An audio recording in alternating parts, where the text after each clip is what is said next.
The morning after returning to Berk, a new kind of quiet fell over the village. The new Thunder Serpent, a magnificent creature with glowing scales, rested near the training arena. The villagers watched her from a safe distance, a mix of awe and fear in their eyes. Toothless, ever the protective Alpha, sat beside her, a silent guardian. I knelt nearby, carefully studying the strange, pulsating patterns on her scales. They seemed to hum with a life of their own, a language I didn't yet understand. Fishlegs, always the bookworm, was already flipping through his notes. He looked up, his face bright with an idea. Her scales looked like a storm trapped in a dragon's heart. What if we called her Stormheart, as he said the name? The dragon's patterns pulsed with a soft, gentle light, and she let out a low, electric hum.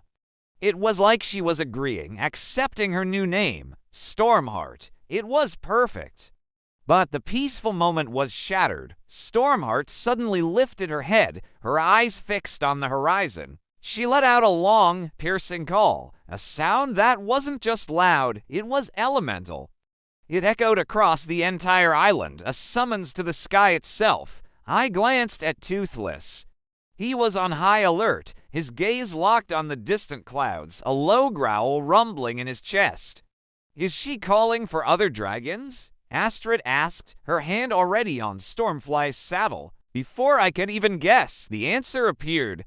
Dark clouds boiled on the horizon, moving with an unnatural speed, a controlled and terrifying purpose.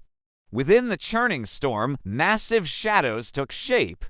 The riders and I mounted our dragons and took to the air, flying straight towards the threat. As we got closer, my heart sank.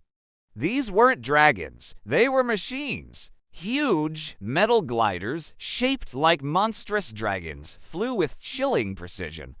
They were powered by the storm itself, lightning arcing across their metallic wings. Each one carried a rider clad in armor marked with a lightning bolt insignia. Their leader, a woman with cold, calculating eyes, stood on the largest mechanical dragon. Its wings sparked and crackled with raw power. She projected her voice over the wind, sharp and commanding. The Thunder Serpent belongs to us. Hand her over, or Berk will drown in storms. I flew forward, Toothless growling at my side. Her name is Stormheart. I yelled back, and she's not a weapon or a possession. She's a living creature, and she deserves to be free. The woman, who I later learned was named Skara Stormbreaker, just laughed. A cold, cruel sound. With a flick of her wrist, she signaled her forces to attack. The metal dragons unleashed a volley of lightning bolts, forcing us into a desperate dogfight. Toothless fired plasma blasts, Hookfang spewed fire, and Stormfly launched a barrage of spines. Barf and Belch even managed a perfect gas and spark explosion, but it was no use. The metal dragons simply absorbed the storm's energy, repairing themselves in midair. Just when we thought we were overwhelmed, a powerful roar cut through the chaos. Stormheart had risen into the air, her entire body glowing with incredible power. The storm above us responded to her call, swirling faster, the winds howling as lightning gathered around her. With a massive burst of energy, she unleashed a controlled, focused beam of pure lightning, disabling several of the enemy machines at once. They spiraled down towards the sea, sparking and dead. Skara didn't look angry, she looked impressed.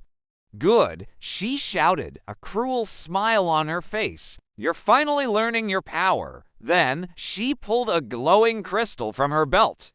As she activated it, a deep, humming sound vibrated through the sky, a frequency that felt wrong, unnatural. Stormheart froze midair, her body convulsing in pain. Stormheart, fight it! You're free! I yelled, flying towards her. But the crystal's influence was too strong. She cried out and began to fall from the sky. Toothless, without a moment's hesitation, dove after her. He caught her just before she hit the churning waves, pulling her back towards the shore. Seeing her prize escape, Skara smirked. She knew she couldn't win today, but she had made her point. This is only the beginning. Hiccup Haddock, she called out as her forces began to retreat back into the storm. The storm follows its master, and soon, so will the Night Fury. The mechanical dragons vanished into the clouds, leaving a shaken and battered Berk behind. Back on the ground, Stormheart trembled with fear and exhaustion. Astrid helped me to my feet as I watched the storm clouds fade on the horizon. A cold realization washed over me. Skara's final words echoed in my mind.